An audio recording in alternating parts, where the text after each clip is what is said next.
And now I would like to ask Mr. Don Goss, Vice President of NSGEU, to step forward, please. Good evening.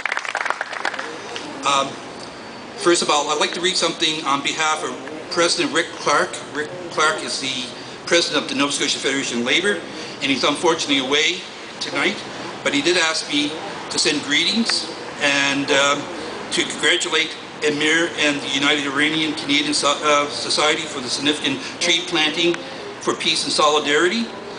And we joined the Canadian Labour Congress and call on the government of Iran to stop the repression of its people, especially those who speak out to defend justice and dignity and freedoms of speech. I'm representing Joan Jessup, the President of the Nova Scotia Government General Employees Union. She is away on vacation. But I send greetings to you on behalf of the Executive and the Board of Directors. Yesterday was the 40th day since the death of so many innocents in Iran. We stand together today in solidarity and with hope. I can only empathize with those of you in this group, with families and friends in Iran. My heart goes out to you. Once again, thousands of anti-government protesters holding a memorial at a cemetery in Tehran on Thursday for the victims of post-election violence were attacked by police. According to the witnesses, the officers in riot gear fired tear gas and used batons to disperse the crowds.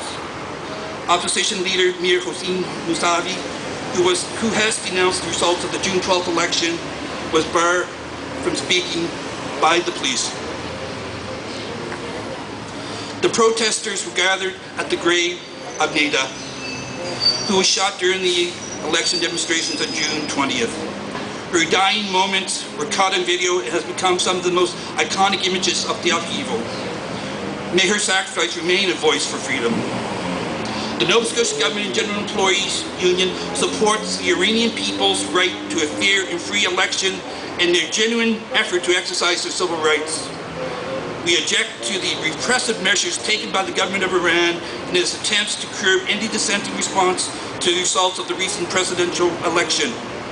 We further call upon the government of Iran to bring a legal and peaceful resolution to the crisis and request that the allegations brought forward by the candidates and voters be addressed in a legal and transparent manner.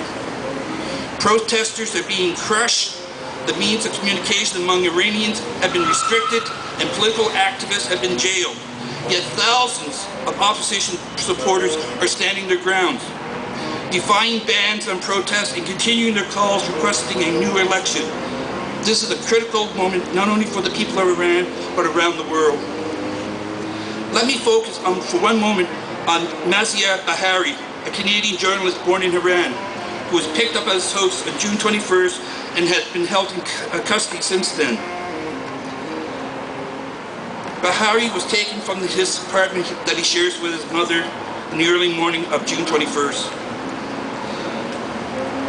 This was when the anti-election results protests were at their peak. I call on the Canadian federal government to take immediate actions to secure the release of this Canadian-Iranian journalist held in Iran since June. But it's not just about one Canadian, it's about the whole issue of journalists around the world who are trying to report the truth, who are being imprisoned due to Iranian restrictions on news media. And to many Canadians, Bahari's predicament is reminiscent of the case of Iranian-Canadian photojournalist Zohra Kassemi. Kassemi died in Iranian police custody in July 2004. Several days after she was detained by taking photographs at a protest outside Ivan prison. Organized labor in Canada, as well, is concerned about trade unionists in Iran, the persecution of independent trade unionists, and non-compliance with the International Labour Convention by the government of Iran. In particular, Canadian labour organizations are committed to long-term action on behalf of several trade unionists who have faced repeated incarceration and victimization for the exercise of their legitimate trade union rights.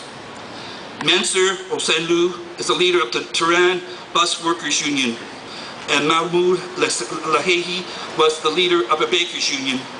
They are prisoners of conscience held solely for the legitimate exercise of their human rights, and we call for them to be released and for all charges to be dropped. This crackdown on union activists is in fact part of a broader assault on civil society and campaign groups, as the right-wing regime in Iran seeks to stifle dissent and tighten its grip on power. In June, the International Labour Organization placed Iran on a short list of countries that consistently violate international recognized standards for the protection of women, children, religious minorities, as well as workers and trade unions. We ask that the government of Iran stop the repression of their citizens, especially of those who speak up to defend human dignity and justice. Let this tree planting today symbolize the hopes and aspirations of political freedom for the Iranian people, and stand as a reminder to us all that on this one small planet we are all connected, that we all must stand up with our neighbors for justice and human rights. Thank you.